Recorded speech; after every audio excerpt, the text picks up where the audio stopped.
नमस्कार दोस्तों, मैं हूं डॉक्टर उमेश।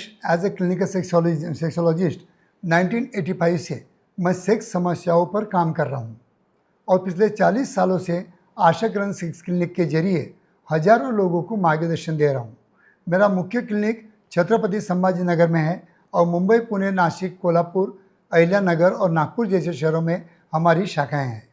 आज मैं आपसे एक बहुत ही अहम विषय पर बात करने जा रहा हूँ, जो है कि इंटीमेट वॉश और सेक्सुअल हाइजीन, यानी निजी अंगों की सफाई और उनका महत्व।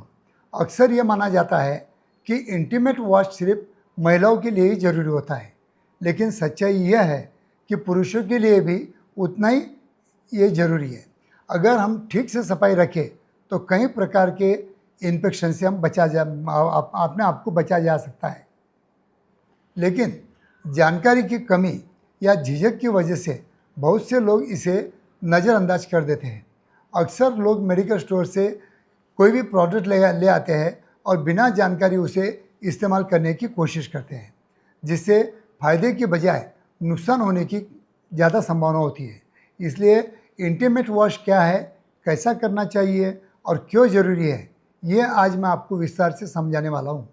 इंटीमेट वॉश दरअसल सफाई की एक प्रक्रिया है जिसमें आप अपने प्राइवेट पार्ट्स और उनके आसपास के हिस्से को अच्छे से साफ करते हैं। यह आदत महिलाओं और पुरुषों दोनों के लिए भी जरूरी है।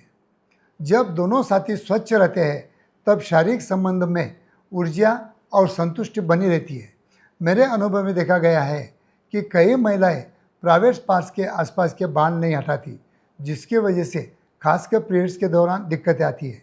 वही कुछ महिलाएं बहुत सजग रहती है, लेकिन उनसे कुछ गलतियां भी हो जाती है। जैसे कि कुछ महिलाएं योनि के अंदर से साफ करने के लिए बाजार में मिलने वाले कोई भी वजाइनल प्रोडक्ट्स का इस्तेमाल करती है।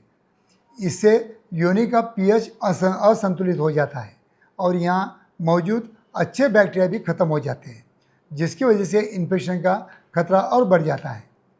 एक और बड़ी गलती यह है कि कुछ महिलाएं अपने प्राइवेट पार्ट्स को सुंदर दिखाने के लिए ब्लीचिंग भी करवाती है, लेकिन ब्लीच ऐसे केमिकल्स होते हैं जो त्वचा को जला सकते हैं या उसे ज़्यादा काला कर सकते हैं, क्योंकि इस हिस्से में त्वचा बहुत ही नाजुक होती है। जब आप इंटीमेट सफाई करते हैं तब साबुन को सिर्फ बाहरी हिस्से पर लगाना चाहिए। यह ध्यान रखिए कि साबुन या किसी भी केमिकल का अंदर तक जाना सही नहीं होता है।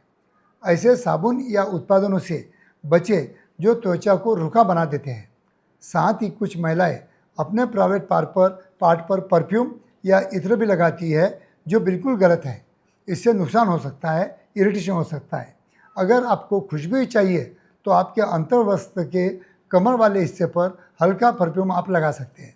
यह सबसे सुरक्षित तरीका है। एक और बड़ी गलती यह होती है कि कई महिलाएं पेशाब करने के बाद में अपने प्राइवेट पार्ट को साफ नहीं करती है और सीधे ही कपड़े पहन लेती है। इससे अंतर्वस्त्र जो रहते हैं वो गीले हो जाते हैं और उसमें बदबू आ जाती है। इसलिए पेशाब के बाद में टॉयलेट पेपर से उस हिस्से को साफ करना और सुखा लेना बहुत ही ज़रूरी है। महिलाओं को हमेशा मुलायम और सूखे अंतर्वस्त्र पहनने चाहिए। नहाने के बाद उस हिस्से को पूरी तरह सूखे कपड़े पहनना चाहिए, ताकि वहाँ नमी बनी रहे। ये सारी बातें पुरुषों के लिए भी उतनी ही महत्वपूर्ण है। पुरुषों को भी अपने प्राइवेट पार्ट की सफाई ठीक से रखना चाहिए, क्योंकि वहाँ बैक्टीरिया और फंगस इन्फेक्शन होने के चांसेस बहुत ज़्यादा होते हैं, जो उनके सेक्स जीवन प्रभावित करते हैं।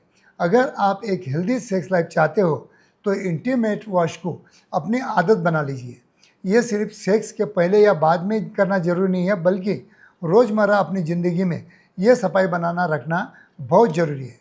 आपका सेक्सुअल हेल्थ केवल आपके शरीर से नहीं, बल्कि आपके मानसिक नज़रिए से भी जुड़ा हुआ है। जब तक आप सेक्सुअलिटी को पवित्र भाव से नहीं देखेंगे, तब तक आप इस पर खुलकर बात नहीं कर पाएंगे। इसलिए चाहे पुरुष हो या महिला, लैंगिकता को हमेशा सात्विक नज़रिए से ही देखना चाहिए। तभी आप बिना झिझक सवाल पूछ पाएंगे, और यही सवालों के जवाब देने के लिए हमारे जैसे जो क्वालिफाइड सेक्सोलॉजिस्ट हैं वो हमेशा आपके लिए उपलब्ध है। आज मैंने जो जानकारी दी है वो आपको कैसी लगी, ये कमेंट बॉक्स में ज़रूर बताएं। अगर आप मन में कोई भी सवाल या बेझिझक पूछ सकते हैं, मैं खुद उसका जवाब देने की कोशिश करूँगा, या फिर आप हमारे क्लिनिक में आकर सीधे मुझसे संपर्क कर सकते हैं। धन्यवाद दोस्तों, और मेरी यही शुभकामना है कि आपका सेक्सुअल हेल्थ हमेशा अच्छा बना रहे। लेकिन मेरे क्लिनिक में आने से पहले आप कभी भी आपके जो प्यूबिक हेयर्स होते हैं वो निकाल के आइए, ताकि हमें एग्जामिनेशन करने के लिए ईजी हो जाता है।